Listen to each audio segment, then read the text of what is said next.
रब्बा किवें शुक्र करां मैं, हर दम हर वेले तेरा शुक्र करां मैं। हो कि ना दिता है तू रब्बा किवें जिक्र करां मैं, हर दम हर वेले तेरा शुक्र करां मैं। शुक्र करा मेरे दाता तेरा शुक्र करां, शुक्र करा मेरे दाता तेरा शुक्र करा, शुक्र करा मेरे दाता तेरा शुक्र करां, शुक्र करा मेरे दाता तेरा शुक्र करा,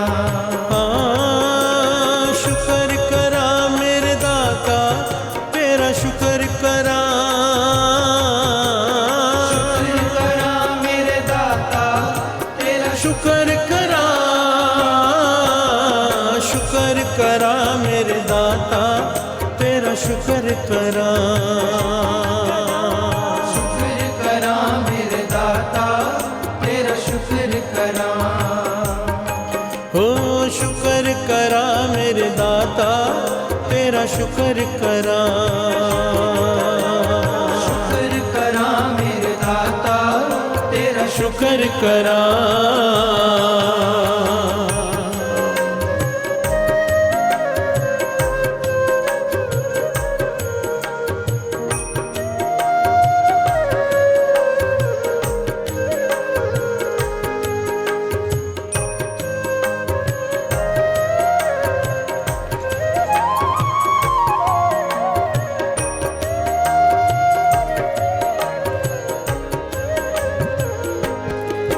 दरबार बुलाया शुक्र करा, चरना नल लाया, शुक्र करा, दोषां नूं भुलाया, शुक्र करा, सानू अपना बनाया, शुक्र करा, अहंकार मिटाया, शुक्र करा, धीरज उपजाया, शुक्र करा, दे के ना जताया, शुक्र करा, सानू पार लंघाया।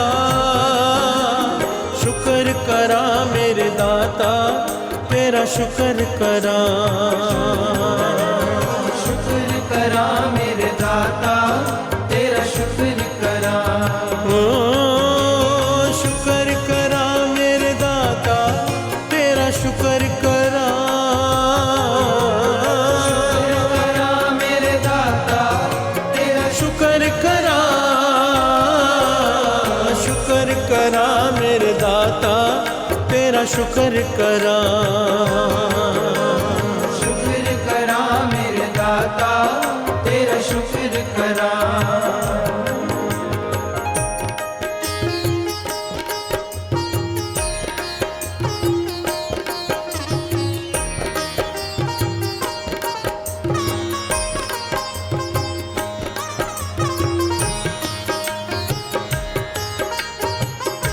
Hello hello hello hello hello hello hello hello hello hello hello hello hello hello hello hello.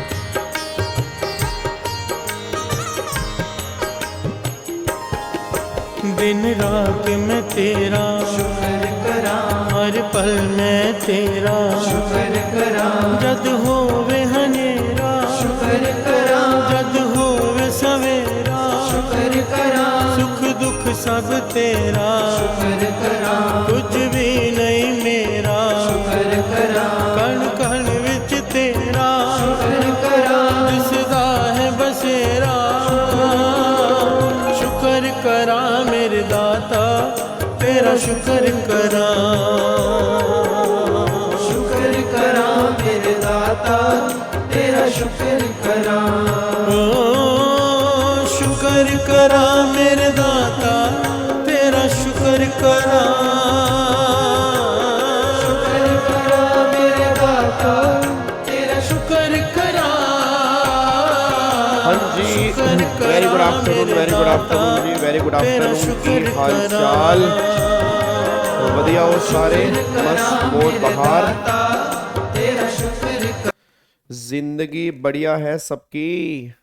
हाँ जी, वेरी गुड आफ्टरनून मुस्कान, वेरी गुड आफ्टरनून। जय श्री राम, सत श्री अकाल, अस्सलाम वालेकुम, हर हर महादेव, जय श्री महाकाल, जय माता दी। आप सुनाई क्या हाल चाल है सर? कल क्वेश्चन बनाए नहीं बने, आप समझाते हो हो जाते हैं। यही तो क्वेश्चन पढ़ने का तरीका आपने समझना है बस। यही क्वेश्चन पढ़ने का तरीका आपने समझना है जी बस। अगर आपने ये समझ लिया कि मैं क्वेश्चन कैसे पढ़ता हूं तो फिर तो गेम ही खत्म हो गई ना। और अब टाइम बहुत कम बचा है सर, मैं सही बता रहा हूं, टाइम बहुत कम बचा है। ठीक है ना, अब टाइम बहुत कम बचा है। अब बस ये अपना लेके चलो कि जितना मुझे करना है उतना बेस्ट तरीके से करना है मुझे। ठीक है जी। और कल मैंने मैराथन के अनाउंसमेंट कर दिए ना, कल मैंने मैराथन के अनाउंसमेंट कर दी है। तो कल आपने ध्यान रखना, संडे, आज हमारा क्या है? आज हमारा थर्सडे है। थर्सडे, फ्राइडे, सैटरडे, 3 दिन तुम्हारे पास है। संडे को सब बच्चे यहाँ पे होने चाहिए। संडे को मुझे नहीं पता, आपके जो भी काम है, जो भी प्लान है, सारे प्लान मैन खत्म करके संडे को सुबह 9 बजे सारे के सारे बच्चे मेरे को यहाँ पे चाहिए जी। जितने भी आपके दोस्त हैं, ठीक है, जो भी आपके फ्रेंड्स हैं, अगर वो कहीं और से पढ़ चुके हैं तो भी कोई दिक्कत वाली बात नहीं है, क्योंकि जो हमें संडे को करना है वो ऐसा करना है कि कम से कम उसमें 70 मार्क्स की कवरेज हम कवर करेंगे जी। मैं ये नहीं कह रहा कि हर चैप्टर के सभी पॉइंट कवर करेंगे, मैं दोबारा बोल दूं, हर चैप्टर के सभी पॉइंट कवर नहीं करेंगे, बट हर चैप्टर के वो पॉइंट जो एग्जाम के अंदर बहुत बार बन चुके हैं और हर बार एग्जाम के अंदर बनते हैं, वो सारे पॉइंट्स कवर करेंगे।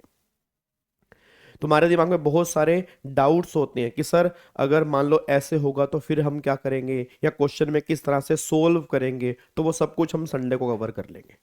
संडे को हम सुबह 9 बजे मिल रहे हैं सारे के सारे बच्चे। कॉलेज का एग्जाम है वो मुझे नहीं पता, कॉलेज का एग्जाम है, ये एग्जाम है, वो तुम्हारी अब रिस्पॉन्सिबिलिटी है भाई। ऐसा तो कुछ ना कुछ चलता ही रहेगा ना। ठीक है ना, वो आपकी रिस्पॉन्सिबिलिटी है, वो आपको बाद में देखना है, पहले देखना है, वो आपकी मर्जी है। बट कोशिश करना संडे को सारे बच्चे अगर लाइव देख लोगे तो लाइव हो जाएगी। कितने घंटे की मैराथन होगी, टाइम कोई फिक्स नहीं है, ठीक है, बट ये फिक्स है उस दिन इनकम टैक्स के इंपॉर्टेंट पॉइंट्स भी कवर कर लेंगे, उस दिन जीएसटी के इंपॉर्टेंट पॉइंट्स भी कवर कर लेंगे। अब चाहे उसमें 6 घंटे लगे, चाहे उसमें 12 घंटे लगे, चाहे 10 घंटे लगे, टारगेट मेरा ये कम से कम 6 घंटे तो लगने ही लगने हैं। 6 से लेके 12 घंटे तक भी एक्सटेंड हो सकती है।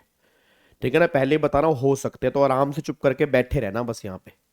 ठीक है ना, उसी दिन हमें सारा कुछ खत्म करना है, क्योंकि उसके बाद हमारे पास टाइम बिल्कुल भी नहीं है।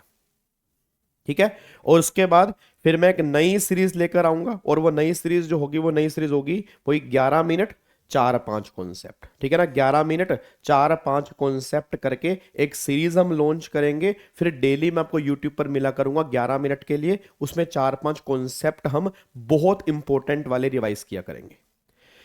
अच्छा, आज हम टोटल इनकम वाले क्वेश्चन खत्म कर लेंगे जी। आज हम टोटल इनकम वाले सारे क्वेश्चन खत्म कर लेंगे। तो आई थिंक टोटल इनकम वाले क्वेश्चन सॉल्व करके तुम्हें कॉन्फिडेंस मिला होगा। 1-2 बार इसको और देख लोगे तो और कॉन्फिडेंस आ जाएगा। अब मेरा एक काम बैलेंस बचा है, जो आपका पास्ट ईयर क्वेश्चन, मतलब पास्ट ईयर पेपर था, जो आपका पास्ट ईयर पेपर था आपका इनकम टैक्स का, वो मुझे सोल्व करवाना है। ठीक है, तो बीच में वो 1 या 2 दिन मैं आपको बता दूंगा, उसको हम सोल्व करेंगे, बट वो सोल्व करेंगे मैराथन के बाद। तो आज हमारा थर्सडे है ना, फ्राइडे और सैटरडे कोई क्लास नहीं है आपकी, मतलब कल और परसों कोई क्लास आपकी नहीं है। संडे को फिर आपकी क्लास है जी। ठीक है ना, फिर आपकी क्लास जो है वो डायरेक्टली अब संडे को क्लास होगी सुबह 9 बजे, बस ये पर ध्यान दो जी। डन, क्लियर है? तो संडे को अब हमारी क्लास होगी, आज के बाद जो हमारी क्लास होगी वो संडे को क्लास होगी, और फिर संडे के बाद फिर मंडे, ट्यूसडे, वेडनेसडे वो भी चलेंगे जी। चलो जी, अब एक बार फटाफट से यहाँ पे आ जाओ जी।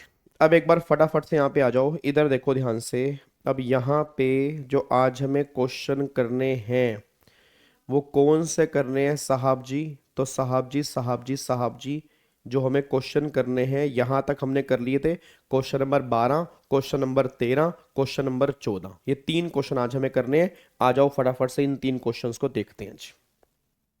ठीक है भाई, क्वेश्चन नंबर 24 कौन सा आ गया अब यहाँ पे? कौन सा क्वेश्चन नंबर 24? किसका 24 समझ नहीं आ रहा मुझे। क्वेश्चन नंबर 25 किसका है नालायक? बच्चा कह रहा क्वेश्चन 25, किसका क्वेश्चन 25? किस चैप्टर का क्वेश्चन 25? कौन से पेज नंबर का क्वेश्चन 25? क्या क्वेश्चन 25 मेरे बच्चे बताओ तो सही, क्वेश्चन 25 क्या? आ जाओ फटाफट से आओ जी, एक बार क्वेश्चन नंबर 12 के ऊपर आओ। बहुत ध्यान से क्वेश्चन पढ़ना। इस बार के एग्जाम में इन तीनों में से एक क्वेश्चन तुम्हारे पेपर में पक्का बनेगा, मैं तुम्हें पहले ही बता रहा हूं, ये पेपर लीक कर रहा हूं जी।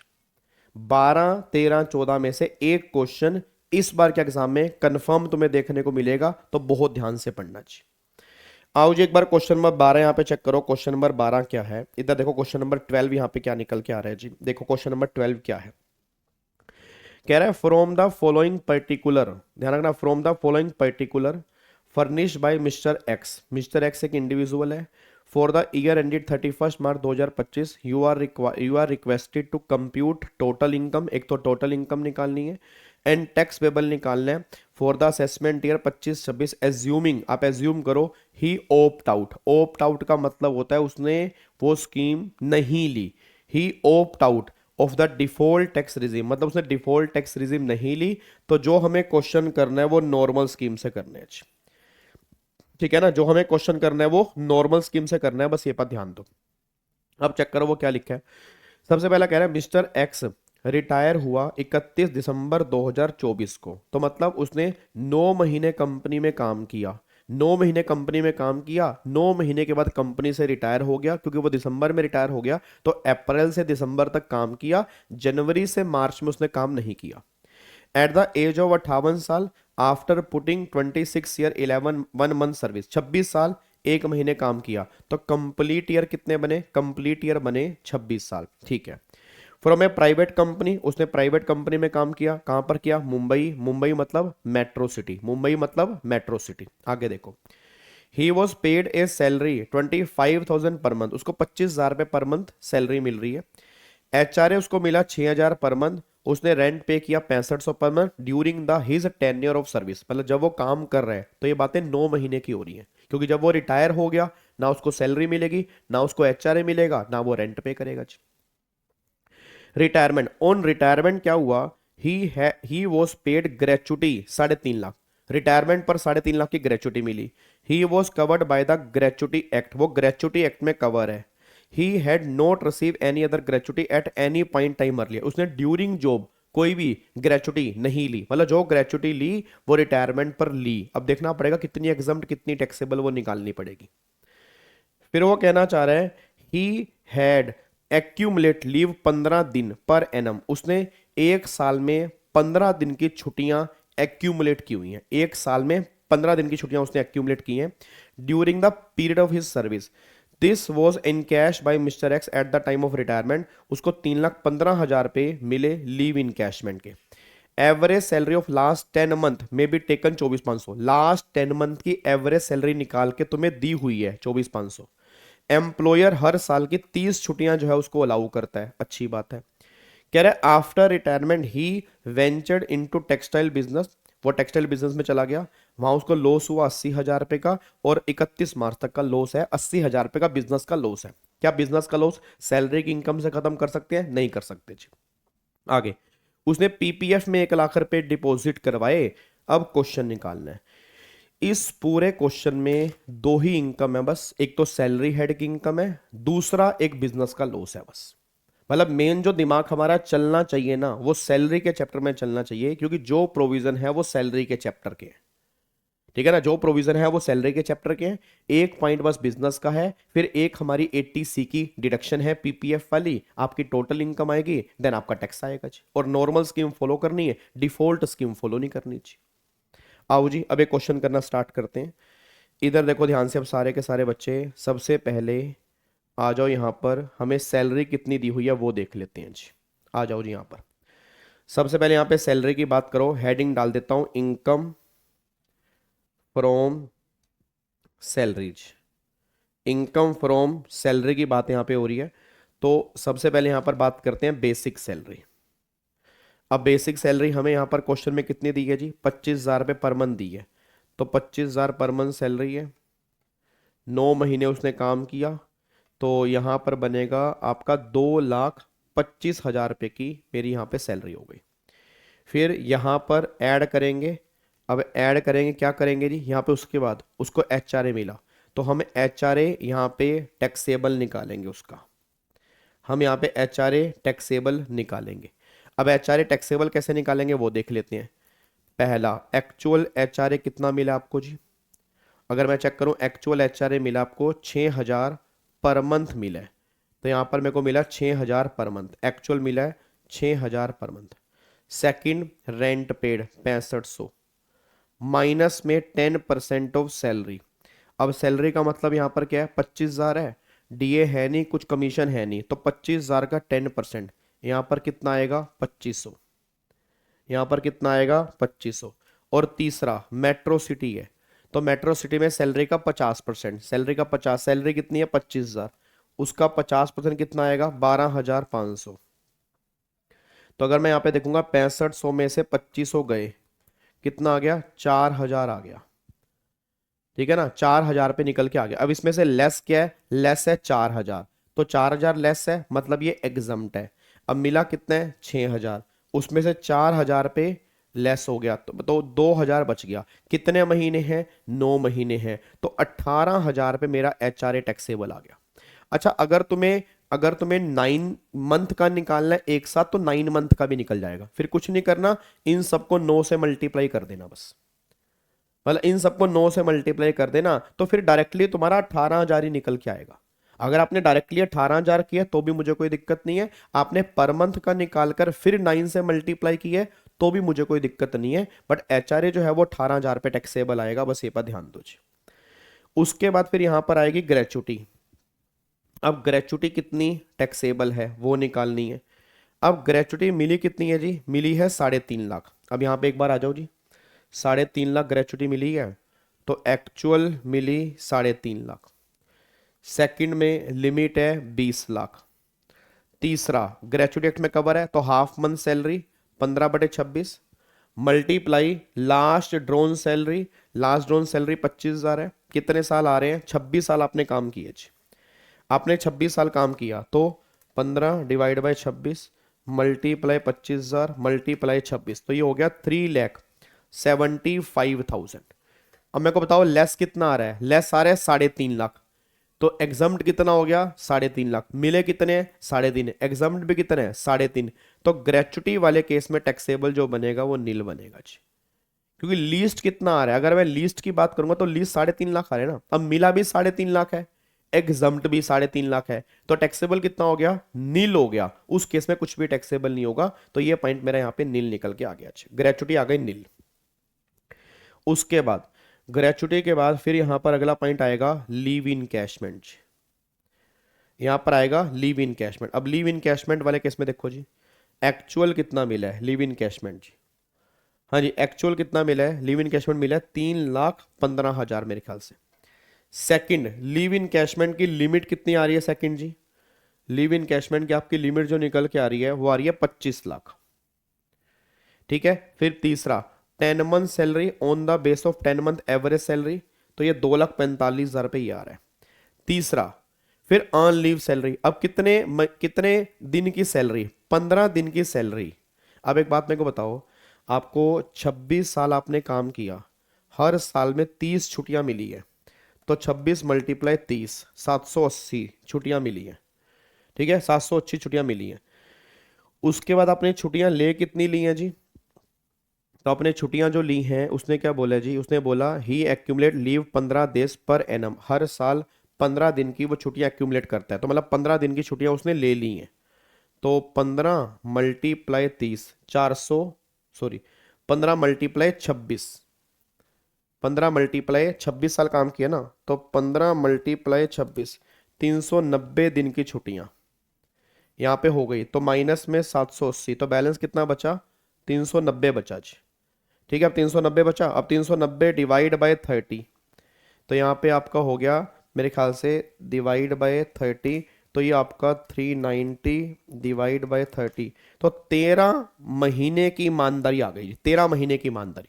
अब 13 महीने की ईमानदारी आ गई ना, तो पॉइंट नंबर 4 में क्या करते हैं बताओ, पॉइंट नंबर 4 में जो 13 महीने की ईमानदारी आपने यहाँ पे दिखाई है, तो यहाँ पे क्या करोगे 13 महीने मल्टीप्लाई 24,500, तो 24,500, ये कितना आ गया 3,18,500। अब इसमें से लेस क्या बनेगा जी, इसमें से लेस बनेगा ये वाला जी। अब इसमें से लेस ये वाला है, मिला 3,15 है। अब 3,15,000 में से 2,45,000 माइनस किया, 70,000 पे लिव इन कैशमेंट जो है वो टैक्सेबल आ रहा है जी। 70,000 पे लीव इन कैशमेंट यहाँ पे टैक्सेबल निकल के आ गया हमारा लीव इन कैशमेंट। ठीक है, और चेक करो क्वेश्चन में, ये हो गया, ये वाला हो गया, ये वाला हो गया, ये वाला हो गया, और ये तो बिजनेस हो गया, बस काम खत्म। और तो कुछ क्वेश्चन में है ही नहीं, बताओ यार। बच्चा कह रहा है मुझसे क्वेश्चन नहीं हुआ यार, बताओ। इसमें तो कुछ भी नहीं है मेरे बच्चे, ये तो बिल्कुल सिंपल क्वेश्चन है। 2,25,000 प्लस में 18,000 प्लस में 70,000, ग्रोस सैलरी आ रही है 3,13,000, माइनस में स्टैंडर्ड डिडक्शन 50,000 रुपए की, इसमें 50,000 माइनस कर दो, कितना आ गया 2,63,000। ठीक है, अब business loss can not be set of with salary income. Salary की इनकम से हो नहीं सकती। अब इस पे निकाल दो टैक्स। अच्छा, इसमें डिडक्शन मिलेगी, पहले तो पीपीएफ में आपने कंट्रीब्यूशन किया जी। अब पीपीएफ में आपने कंट्रीब्यूशन किया तो पीपीएफ में 80C 1,00,000 रुपए की, तो 1,63,000 रुपए की आपकी टोटल इनकम आ रही है। अब टोटल इनकम पे टैक्स बनेगा नील, क्योंकि total income up to 2.5 lakh तक है जी। यार बताओ यार, क्या क्वेश्चन है यार ये तो। इसमें तो मेरे भाई कुछ भी नहीं है यार, इसमें तो मेरे बच्चे, हो मेरे बच्चे, इसमें तो कुछ भी नहीं है, बिल्कुल सिंपल क्वेश्चन है तो। हाँ जी, हेलो दोस्तों, ओए मेरे भिंडी, मेरे शिमला मिर्च कलर के बच्चों, इसमें तो कोई दिक्कत नहीं है, ये तो पूरा सैलरी से भरा हुआ क्वेश्चन है। टोटल इनकम का तो कहने का क्वेश्चन है, सारा कुछ तो सैलरी का ही है, एक दो पॉइंट बस एडिशनल दे रखे हैं जी आपको जी। हाँ हाँ, बिल्कुल बिल्कुल बिल्कुल जी, डन। चलो बहुत बढ़िया, वेरी गुड, शाबाश मेरे बच्चों, शाबाश, वेरी गुड यार, बहुत बढ़िया, जबरदस्त, कमाल कर देता है। अच्छा ये तो आसान था, अच्छा गाबा सर मुश्किल करके दिखाओ ना, ओ माय गॉड। आ जाओ मेरे बच्चा, मुश्किल कर लेते हैं जी, आ जाओ आ जाओ, शाबाश शाबाश शाबाश शाबाश। क्वेश्चन नंबर 13 पे आओ। देखो ये क्वेश्चन नंबर 13 क्या है। क्वेश्चन नंबर 13 है, क्वेश्चन नंबर 13 है, कह रहा है रोजी, क्या नाम रखा है, Rosie and Mary are sister, born and brought up at Mumbai. Rosie got married 1982 at settled at Canada since 1982। तो रोजी तो बन गई एनआर, रोजी बन गई एनआर। और फिर Mary got married and settle Mumbai, तो मैरी बन गई रेजिडेंट, मैरी रेजिडेंट है। Both of them are below 60। The following are the detail of their income for the previous year 31 March 25। अब रोजी एनआर है और मैरी रेजिडेंट है। अब यहां पे देखो जी, pension receive from state government किसको मिल रही है, मैरी को, तो मैरी रेजिडेंट है, उसके हाथ में taxable. Pension receive from Canadian government, अब वो एनआर है, तो एनआर को पैसा मिल रहा है बाहर वाली गवर्नमेंट से, बाहर मिल रहा है, बाहर ही रिसीव कर रहा है, तो ये रोजी के हाथ में टैक्सेबल नहीं होगा जी। ये 20,000 रुपए रोजी के हाथ में टैक्सेबल नहीं है। बाहर कमाने वाला अगर बाहर ही पैसा ले रहा है तो एनआर के हाथ में इंडिया में कोई टैक्सेबिलिटी नहीं होगी, बस ये बात ध्यान। हाँ, अगर रोजी रेजिडेंट होती फिर रोजी के हाथ में टैक्सेबिलिटी हो सकती थी, बट रोजी नॉन रेजिडेंट है, बाहर की गवर्नमेंट ने दिया, बाहर ही रिसीव किया, तो एनआर के हाथ में इंडिया में कोई टैक्सेबिलिटी नहीं है। आगे देखो, long term capital gain on sale of land of Mumbai, ये तो दोनों के हाथ में टैक्सेबल है, income arise in India. Short term capital gain on sale of shares of Indian listed company, ये भी दोनों के हाथ में टैक्सेबल है, इंडियन कंपनी के शेयर्स हैं। एलआईसी प्रीमियम पेड, इसमें डिडक्शन मिलेगी 80C की। फिर premium paid to Canadian life insurance corporation at Canada, इसको भी 80C मिलेगा। सर क्या एनआर को 80C मिलता है? बिल्कुल मिलता है। चेक करो 80C किसको मिलता है, इंडिविजुअल और एचयूएफ, और इंडिविजुअल किसी भी कैटेगरी का हो सकता है, मे बी रेजिडेंट और नॉन रेजिडेंट, तो ये भी 80C का बेनिफिट ले सकता है।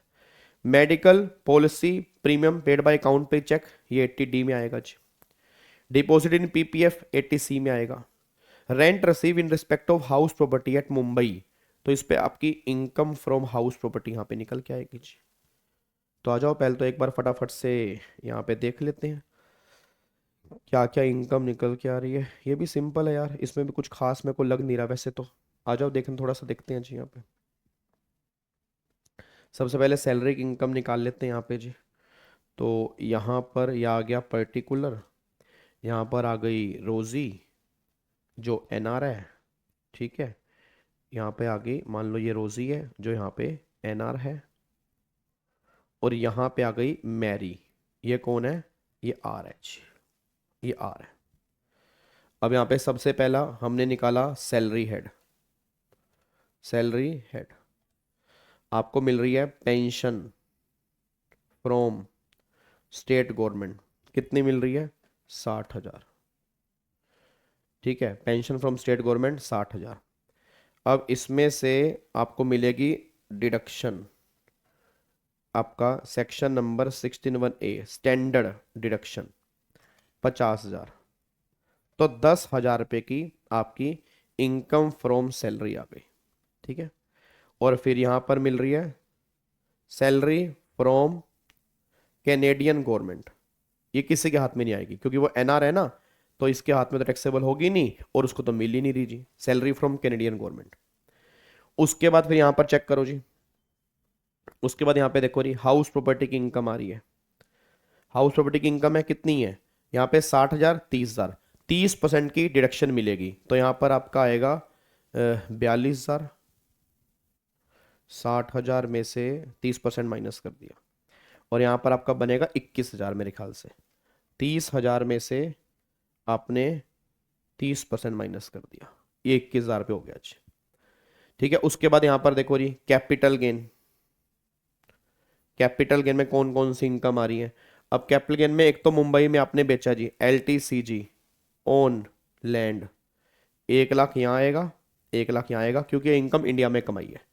फिर STCG own shares of Indian company, 20,000 रुपये तो यहाँ पर है, 2,50,000 रुपये यहाँ पे है जी, ये मेरा कैपिटल गेन है। अब कैपिटल गेन यहाँ पर तो आ गया 1,20,000 और यहाँ पे आ गया आपका 3.5 लाख जी, ये कैपिटल गेन है। बस और किसी हेड के तो मुझे इनकम दे नहीं रखी जी। अब एक बार चेक करना ग्रोस टोटल इनकम कितनी आ रही है। ग्रोस टोटल इनकम देखो कितनी आ रही है जी, तो यहाँ पे 42,000 प्लस में 1,20,000, 1,62,000, और 3,50 और 21, 3,71 और 10, 3,81, यह इनकम आ रही है 3,81,000। तो ये ग्रोस टोटल इनकम आ रही है, यहां तक कोई दिक्कत तो नहीं है। अच्छा, आप ग्रोस टोटल इनकम में से माइनस करेंगे क्या, डिडक्शन, माइनस करेंगे डिडक्शन। अब यहां पे एक बार चेक करना कितनी कितनी है जी। पहला LIC, यहां पर मिलेगी LIC।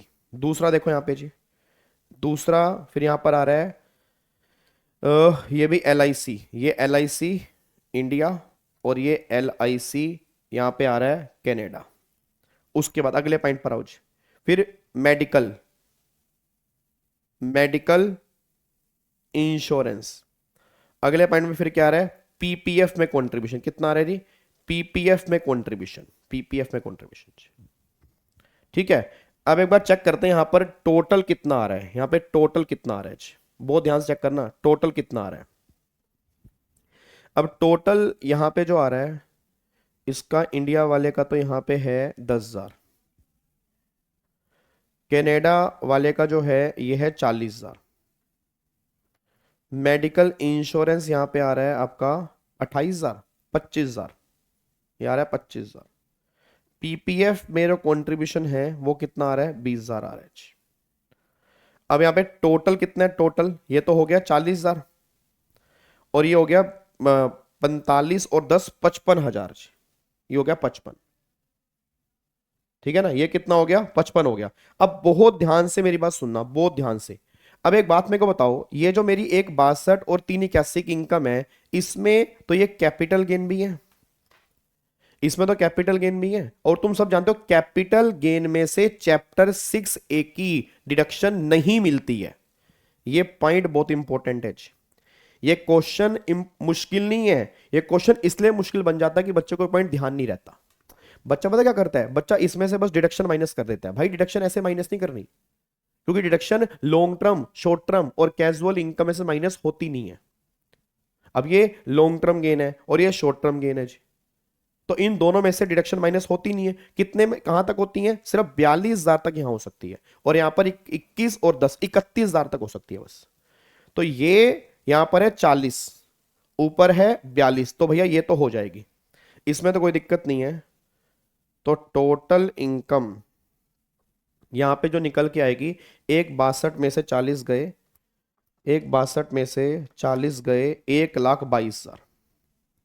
बट यहां पर 381 में से माइनस जो करेंगे, ओनली सिर्फ जो करेंगे वो 31,000 करेंगे, तो यहां पर 3.5 लाख रुपए की इनकम निकल के आएगी जी आपकी।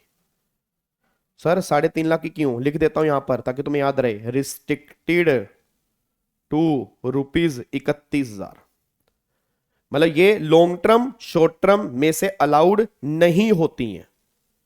ये बात ध्यान देना, एक बार दोबारा बोल दूं, यहां पर पूरी 40 की मिल जाएंगी। क्यों 40 की मिलेंगी? क्योंकि ऊपर मेरी इनकम 42 की है, तो पूरी 40 की लिमिट यूज हो सकती है। 2,000 ये और 1,20,000 ये, तो 1,22,000 की इनकम आ गई, कोई दिक्कत नहीं है। बट प्रॉब्लम क्या, यहां 55 है, माना यहां पर 381 है, 381 में से 55 माइनस हो सकता है, बट मेरे बच्चे 3.5 लाख तो कैपिटल गेन ही है। अब 3.5 लाख कैपिटल गेन है, वो तो बाहर निकाल दो, बाकी कितना बचा? 31,000। तो डिडक्शन 31,000 तक मिल सकती है बस, 31,000 से ऊपर नहीं मिल सकती, बाकी सारी डिडक्शन मेरी वेस्ट है। तो बाकी जो मेरी इनकम बची वो 3.5 लाख की इनकम बची, ये बात ध्यान देना चाहिए। यहां तक कोई दिक्कत तो नहीं है? पहले मेरे को यहां तक बताओ।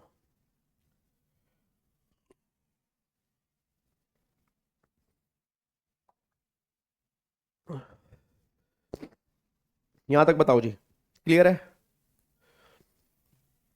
पक्का? क्या इसको लॉक कर सकते हैं जी? जल्दी बोलो फटाफट से जी, क्या हम इसको लॉक कर सकते हैं? फटाफट से बता दो जी। सर एक बार दोबारा से बता दो, एक बार दोबारा से, एक बार दोबारा से। भाई मेरी सिंपल सी बात सुनो, ये बात आपने डिडक्शन के चैप्टर में भी पढ़ी होगी, ये बात आपने कैपिटल गेन के चैप्टर में पढ़ी होगी कि चैप्टर 6A की डिडक्शन हर इनकम में से मिलती है, बट कुछ इनकम में से नहीं मिलती है। किन में से नहीं मिलती है? लॉन्ग टर्म कैपिटल गेन 112 में से नहीं मिलती है, short term capital gain 111A में से नहीं मिलती है, कैजुअल इनकम में से नहीं मिलती है, ब्लैक मनी में से नहीं मिलती है। मैं आपसे बस एक बात जानना चाह रहा हूं कि मेरी ग्रोस टोटल इनकम यहां पर 1,62 है, क्या 1,62 में से 40 की डिडक्शन माइनस हो सकती है? हो सकती है, बट ये देखना पड़ेगा 1,62 में मेरे कैपिटल गेन कितने हैं। कैपिटल गेन जो है वो 1,20 है, तो मतलब बाकी मेरी इनकम 42 की है, तो बाकी इसमें से डिडक्शन माइनस हो सकती है, इसमें से नहीं हो सकती। अब मेरी डिडक्शन बनती कितने की है? 40 की, तो गवर्नमेंट ने कहा 42 में से 40 माइनस हो सकते हैं, तो 2,000 तेरे वो बच गए, 1,20 ये, तो 1,22 की तेरी टोटल इनकम आ गई। 1,22 की टोटल इनकम कैसे बनी? इसमें 2,000 रुपए की तो मेरी नॉर्मल इनकम बनी, और 1,20,000 रुपए के मेरे कैपिटल गेन बने। ठीक है, यहां तक तो क्लियर हो गया। ठीक है, उसके बाद अब यहां पे मेरी ग्रोस टोटल इनकम 381 है। देखने से लग रहा है 381 में से 55 माइनस हो सकते हैं, बिल्कुल हो सकते हैं, बट 381 में 3.5 लाख के तो कैपिटल गेन ही है, तो 3.5 लाख में से तो डिडक्शन मिलती नहीं है, तो बाकी इनकम कितनी बची? 31,000। तो सिर्फ ये डिडक्शन 31,000 तक ही मिल सकती है। तो मतलब अब जो मैं इसमें से माइनस करूंगा 381 में से सिर्फ 31,000 माइनस करूंगा, क्योंकि 31,000 तक की ही मुझे डिडक्शन मिल सकती है, क्योंकि बाकी सारी इनकम स्पेशल है। तो यहां पर मेरे 3.5 लाख आ गया। अब ये 3.5 लाख जो बचा, ये कौन सा बचा? ओनली कैपिटल गेन बचा, क्योंकि नॉर्मल इनकम खत्म हो चुकी है। ठीक है, नॉर्मल इनकम खत्म हो चुकी है। यहां तक क्लियर है? यहां तक क्लियर है? पक्का पक्का। चलो अब थोड़ा सा आगे बढ़ते हैं जी, अब थोड़ा सा आगे बढ़ते हैं। अब यहां पे निकालना है टैक्स, अब निकालना है टैक्स। अब टैक्स निकालो जी। एनआर वाले केस में, एनआर वाले केस में वही 2.5 लाख की एग्जम्पशन लिमिट मिलती है। अच्छा, अदर इनकम 2,000 रुपए की है, इसका टैक्स तो बनेगा नील, इसका टैक्स बनेगा नील। सर बची हुई एग्जम्पशन लिमिट यूज कर सकते हैं? नहीं कर सकते, इस केस में नहीं कर सकते, क्योंकि ये नॉन रेजिडेंट है। तो फिर यहां पर क्या करना पड़ेगा? अब 120 में क्या क्या है? 1 लाख तो लॉन्ग टर्म, 20,000 शॉर्ट टर्म है, तो भाई 1 लाख का तो मैं अलग टैक्स निकालूंगा जी। ठीक है ना। 1 लाख रुपए का तो मैं अलग निकालूंगा। अब इसमें 1/20 में 1 लाख तुम्हारा लॉन्ग टर्म है, 20,000 तुम्हारा शॉर्ट टर्म है। इसका निकालूंगा 20% और इसका निकालूंगा 15%। तो 20,000 रुपये का ये टैक्स आएगा, 3,000 रुपये का ये टैक्स आएगा, 23,000 रुपये का ये टैक्स आएगा, प्लस में 4%। तो 23,000 प्लस में 4%, 23,920 रुपये का टैक्स आएगा साहब यहाँ पे जी। ये है क्वेश्चन।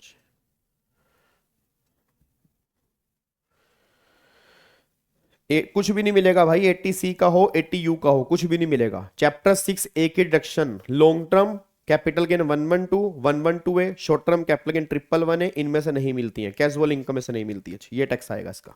अब इसमें आओ, अब यहाँ पे ये तो रेजिडेंट है, अब ये 3.5 लाख के ओनली कैपिटल गेन है। अब 3.5 लाख में से कैसे कैसे है जी, लॉन्ग टर्म कैपिटल गेन जो है, अगर मैं चेक करता हूं, लॉन्ग टर्म कैपिटल गेन है 1 लाख का, शॉर्ट टर्म कैपिटल गेन मेरा इसमें 2.5 लाख का है, यही है। अब मेरे को सारे बच्चे बोलना रेजिडेंट है। अब रेजिडेंट वाले केस में लिमिट 2.5 लाख की होती है। क्या रेजिडेंट वाले केस में बची हुई एग्जम्पशन लिमिट यूज कर सकता हूं? बिल्कुल कर सकता हूं जी, इसमें कर सकता हूं। इसमें मेरी अदर इनकम 0 है, सारी मेरी स्पेशल इनकम है, तो 2.5 लाख की लिमिट मेरी पूरी बच रही है। अब 2.5 लाख में से पहले तो मैं 1 लाख खत्म करता हूं, क्योंकि 20% वाला है, ये तो हो गया नील।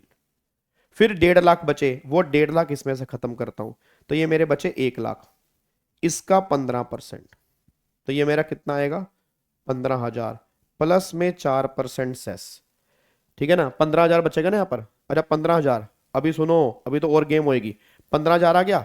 अच्छा एक बात मेरे को बताना भी यहाँ पे जी, अब यहाँ पे टोटल इनकम देखो, टोटल इनकम कितनी है 3.5 लाख, मतलब इनकम 5 लाख तक है तो रिबेट मिलेगी। अब कितने की मिलेगी, जितना टैक्स बनेगा वो, और 12,500 विच एवर इज लेस, तो 12,500 किसमें से रिबेट भी आएगी, 2500 प्लस में 4%, यहां पे टैक्स बनेगा 2600 का जी। भाई साहब ये क्वेश्चन है खतरनाक, ये है दिमाग चलाने वाला क्वेश्चन भाई साहब। लास्ट में इसने दिमाग घुमा दिया, मतलब जितना क्वेश्चन इजी लग रहा था ना, टैक्स निकालने में धुएं निकाल दिए इसने भाई साहब। मतलब रिबेट का भी ध्यान देके चलना पड़ा, रिबेट भी मिलेगी, ठीक है ना, और फिर बैलेंस एग्जम्पशन लिमिट भी यूज होगी, ये बात ध्यान देना, क्योंकि वो रेजिडेंट वाला केस है, और रेजिडेंट वाले केस में रिबेट भी होती है, रेजिडेंट वाले केस में एग्जम्पशन लिमिट भी यूज कर सकते हो जी। वहां मैंने रिबेट क्यों नहीं दी, क्योंकि वो नॉन रेजिडेंट है, और नॉन रेजिडेंट वाले केस में रिबेट मिलती नहीं है जी।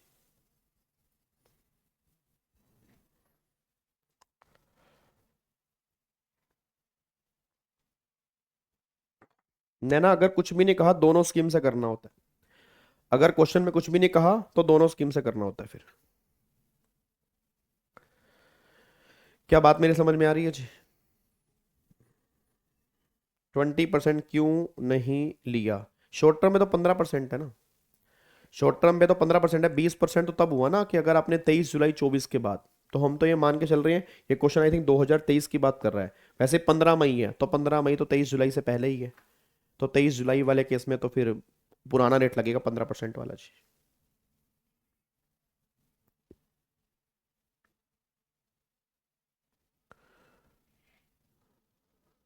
डन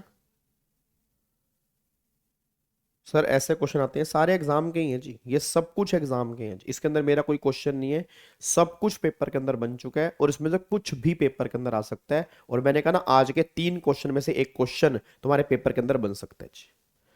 सर एक बार 35,000 वाला दोबारा समझा दो मेरे बच्चे। 35,000 वाला देख, सुन मेरी बात, 3.5 लाख वाला देख, 3.5 लाख है, 3.5 लाख में 1 लाख तो लॉन्ग टर्म गेन है, 2.5 लाख शॉर्ट टर्म गेन है।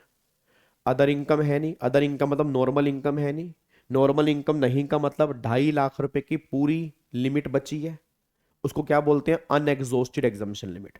रेजिडेंट हूं, क्या यूज कर सकता हूं, यस। पहले कहां करूंगा, जहां बेनिफिट ज्यादा होगा। बेनिफिट कहां ज्यादा है, लॉन्ग टर्म में, तो 1 लाख यहां यूज कर लिया। अब 2.5 लाख में से 1 लाख चले गए, 1.5 लाख बचा, 1.5 लाख यहां कर लिया। अब शॉर्ट टर्म बचे 1 लाख के, शॉर्ट टर्म वाले केस में टैक्स 15% है, 15,000। अब यहां पर इसमें अभी एकदम सेस नहीं जोड़ना, इनकम 5 लाख तक है, नॉर्मल स्कीम है, तो 12,500 तक की रिबेट भी है, और रिबेट इसमें से मिल जाती है, तो ये रिबेट माइनस कर दी, बैलेंस टैक्स आया 4%, ये 2600 आंसर आ गया।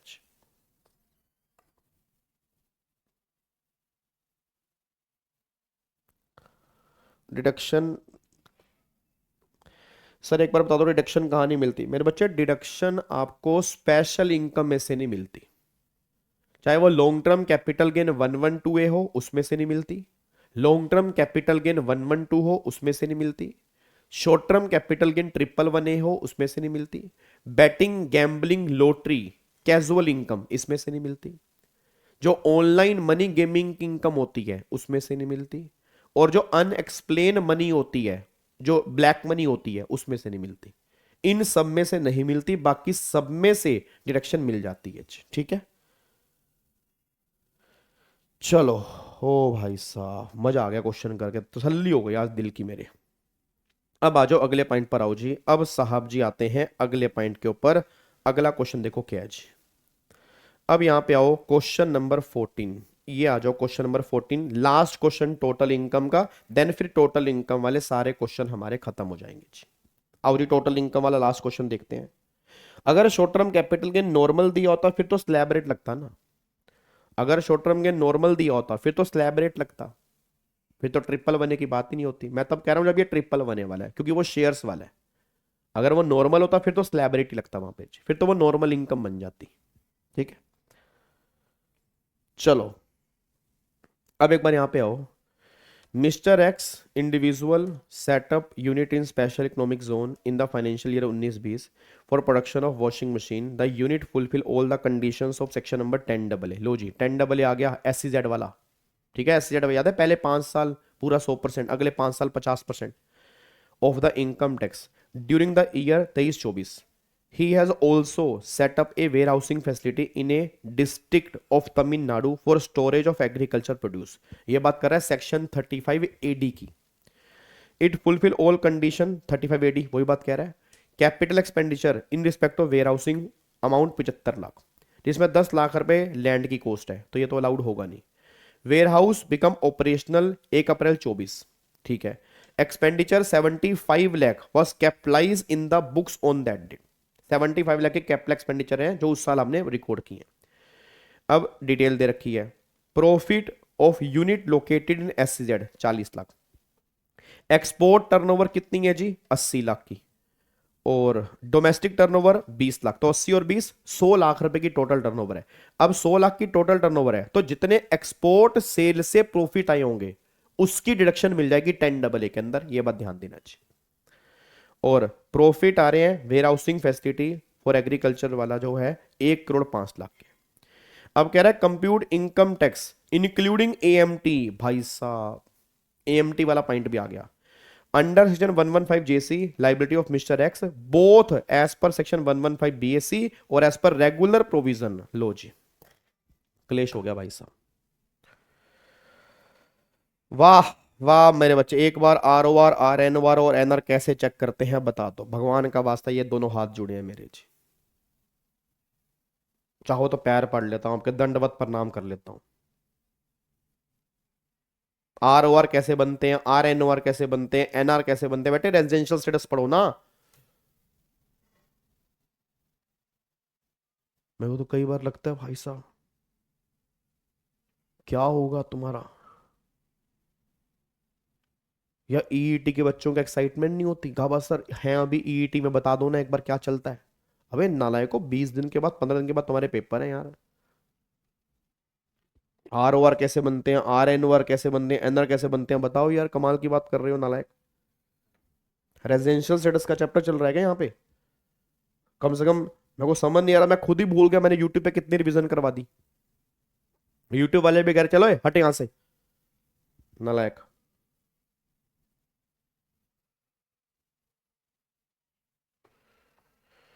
चलो इधर देखो ध्यान से जी। अब यहां पे एक बार आओ जी, अब इस क्वेश्चन को ना ध्यान से करना।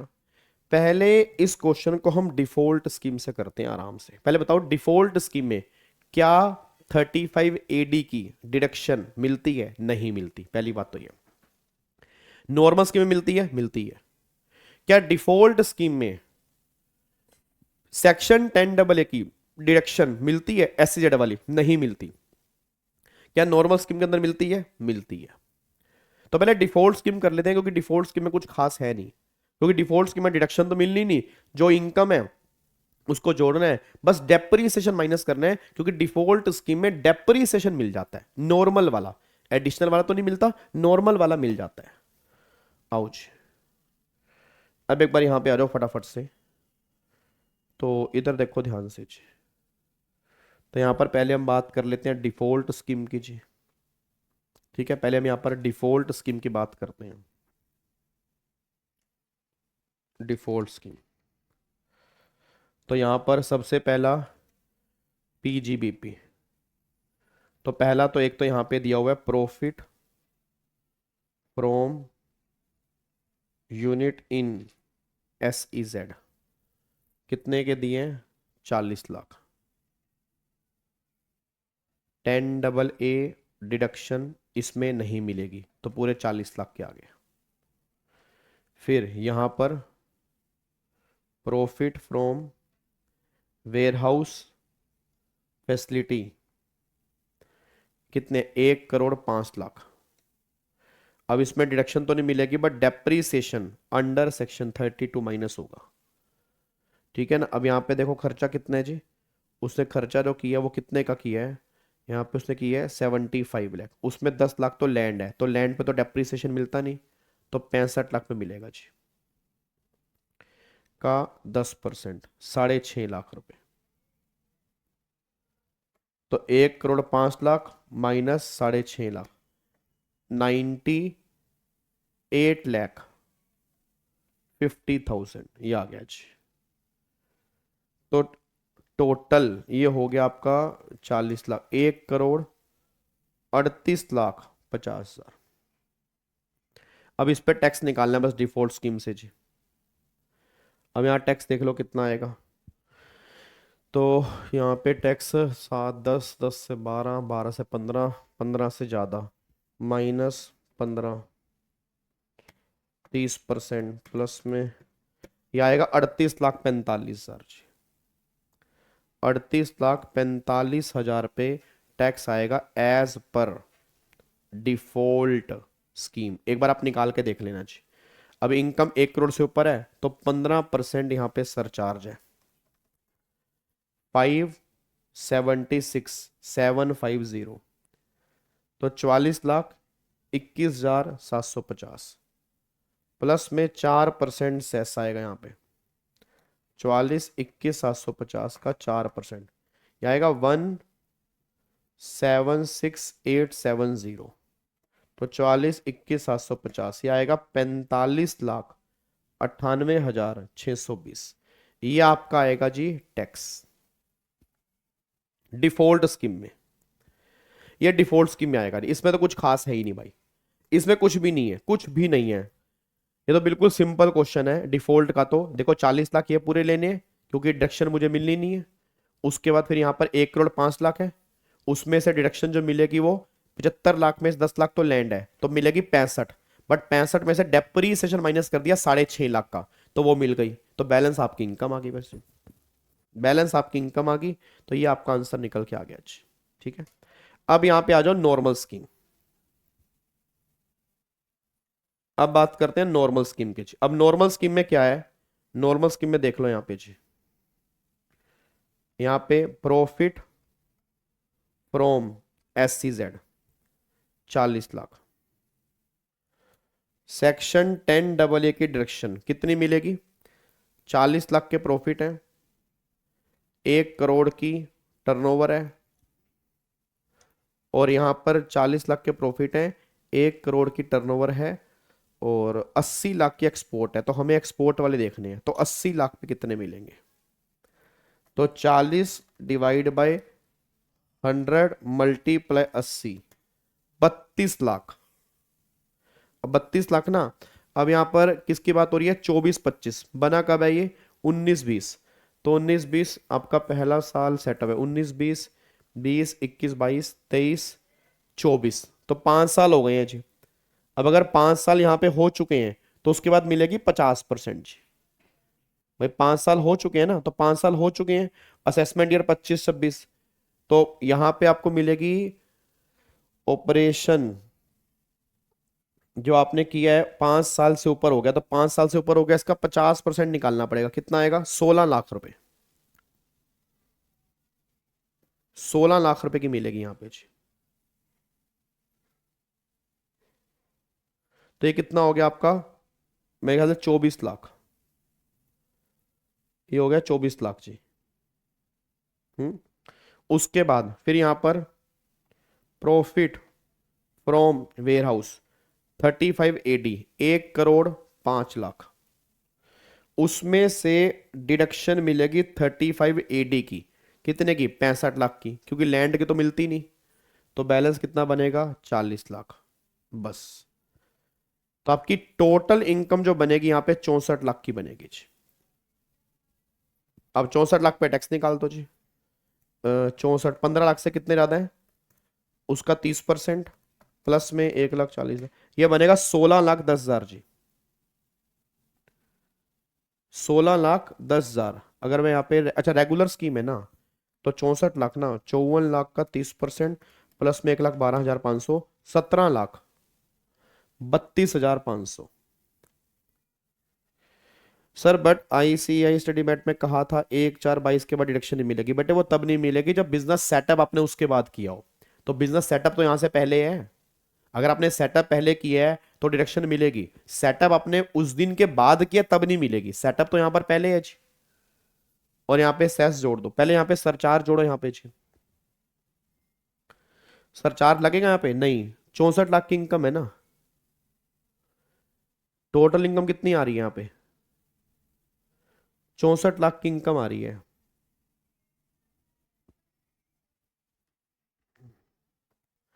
यहाँ पे 64 लाख, तो यहाँ पे सरचार्ज लगेगा 10%।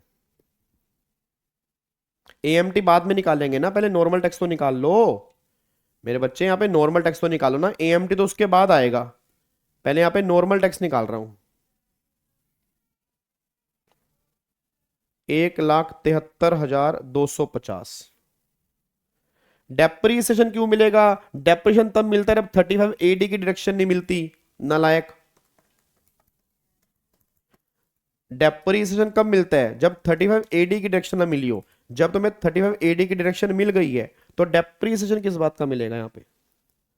अब यहाँ पे देखो, 17,32,500 में 10% अगर जोड़ोगे तो 1,90,5750 प्लस में 4% सेस,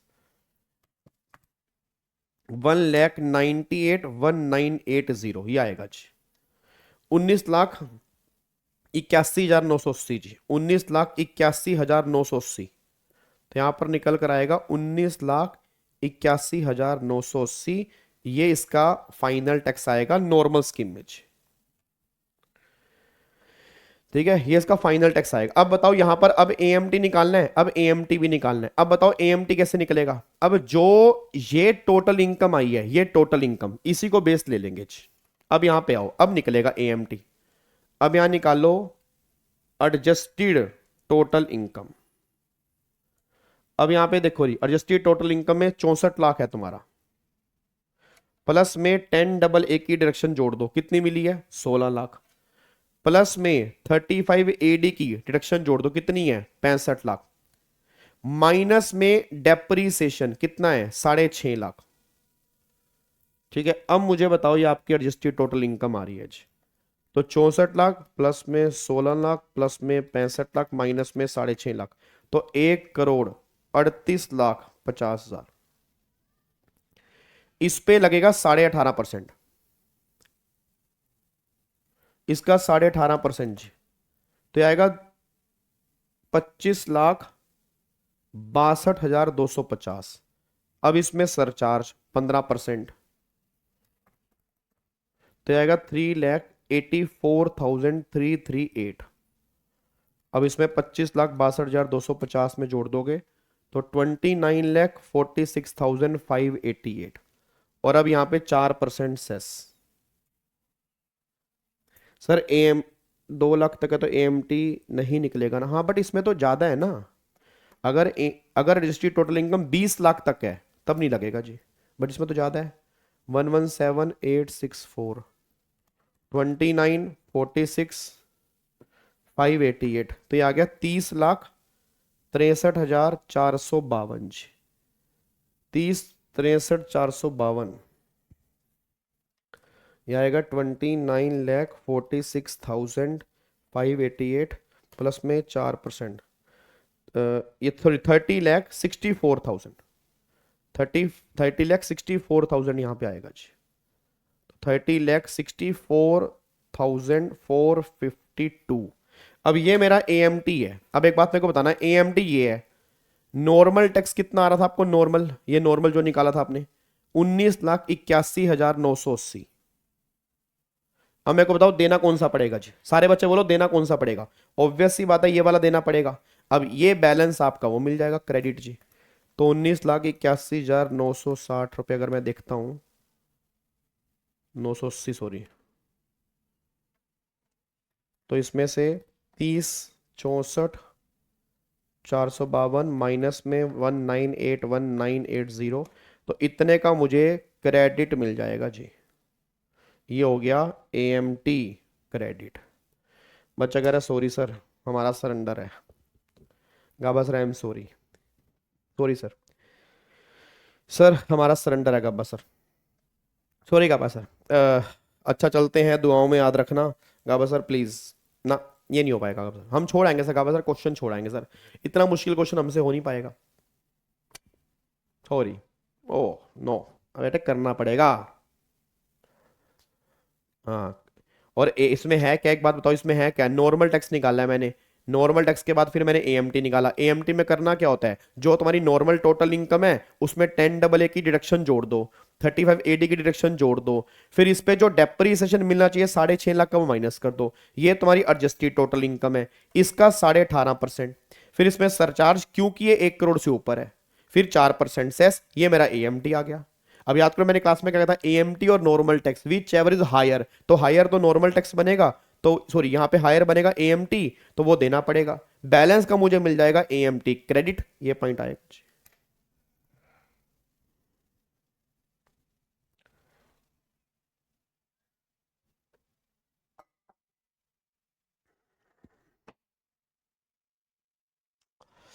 सर यार गाबा सर कितना कुछ याद रखे यार।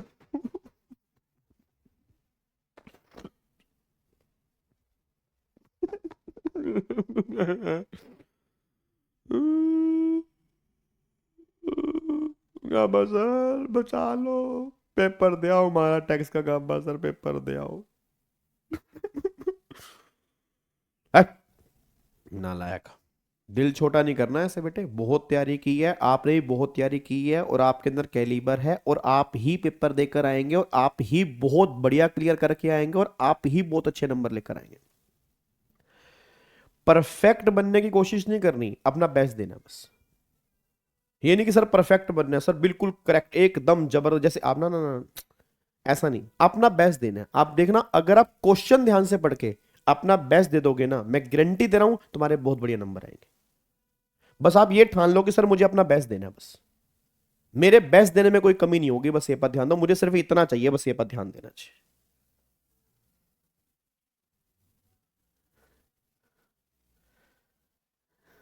ठीक है।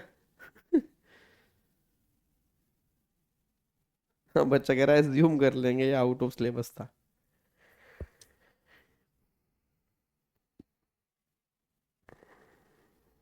डन।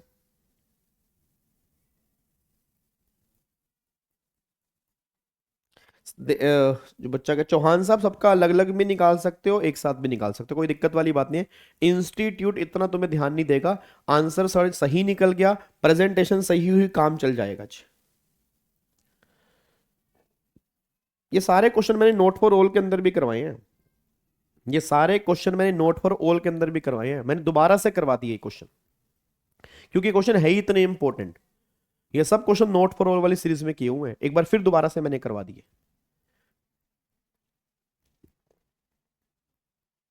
हाँ हाँ, स्टेप वाइज मार्किंग होती है, बिल्कुल होती है जी, स्टेप वाइज मार्किंग बिल्कुल होती है। ठीक है, चलो तो अब जाके टोटल इनकम वाले सारे क्वेश्चन हमारे हो चुके हैं जी। आपने बस एक काम करना है, एक काम कर लेना बस, आने वाले 2 दिन में कुछ नहीं करना, यही 14 क्वेश्चन दोबारा से करने हैं। वादा करो, हाथ रखो हाथ के ऊपर, वादा करो, कसम खाओ मेरी, मेरी कसम खा के जाओ ना, पता लगे मैं तुम्हें संडे को ना देखने को मिलूं फिर, झूठी कसम मत खाना मेरी। हाँ सही बता रहा हूँ सर, झूठी कसम मत खाना। तो 2 दिन के अंदर आपने कुछ नहीं करना, यही 14 क्वेश्चन आपने बस दोबारा करने हैं। सर मैं सही कह रहा हूं, इन्हीं 14 में से तुम्हारे कम से कम 25 नंबर आएंगे, कम से कम 25 नंबर। पहला क्वेश्चन 20 नंबर का बनेगा इसी में से, बनना ही इसमें से है। मैं तुम्हें दिखा दूंगा पेपर के बाद। संडे को फिर हम सुबह 9 बजे मिलेंगे जी, ठीक है। संडे को फिर हम सुबह 9 बजे मिलेंगे, बस ये पर ध्यान दो। नूतन अगर कुछ नहीं कहा तो हम जुलाई से पहले मानेंगे, हम नॉर्मल मानेंगे जुलाई से पहले, ठीक है। चलो जी, कोई बात नहीं ध्रुव, कोई बात नहीं। जितने सही हो रहे हैं उस पर टाइम लगाओ, जो गलत हो रहे हैं आप थोड़ा गलती चेक करो, गलती कहाँ कहाँ होती है उसको फिर सही करो जी। प्रॉमिस करते हो? पक्का पक्का डन। चलो बहुत बढ़िया। हाँ हाँ, लेक्चर पब्लिक रहेगा जी, लेक्चर बिल्कुल पब्लिक रहेगा। 2 दिन के अंदर ये अपने पूरे के पूरे 14 क्वेश्चन करो, फिर हम मिल रहे हैं संडे को सुबह 9 बजे। और मैं दोबारा बोल रहा हूँ, सबको बोल देना, एक एक बच्चे को, जितने तुम्हारे नोन में है सब बच्चे संडे को सुबह 9 बजे यहाँ पर प्रेजेंट होंगे, बस ये पर ध्यान दो जी, ठीक है। चलो thank you so much, God bless you, जय हिंद, thank you so much, bye bye जी। हाँ तो एनआर में डिडक्शन मिलती है ना 80C की, एनआर में डिडक्शन मिलती है 80C की। 40,000 मैंने माइनस किया तो है, मैंने भी तो माइनस किया यहाँ पर ऊपर वाले क्वेश्चन में। डिडक्शन मैंने दी तो है 40,000 रुपए की, ये देखो दी है LIC की 40,000। 40,000 माइनस करने के बाद ही तो 1,22,000 इनकम आई, ठीक है। चलो bye bye, take care, thank you so much.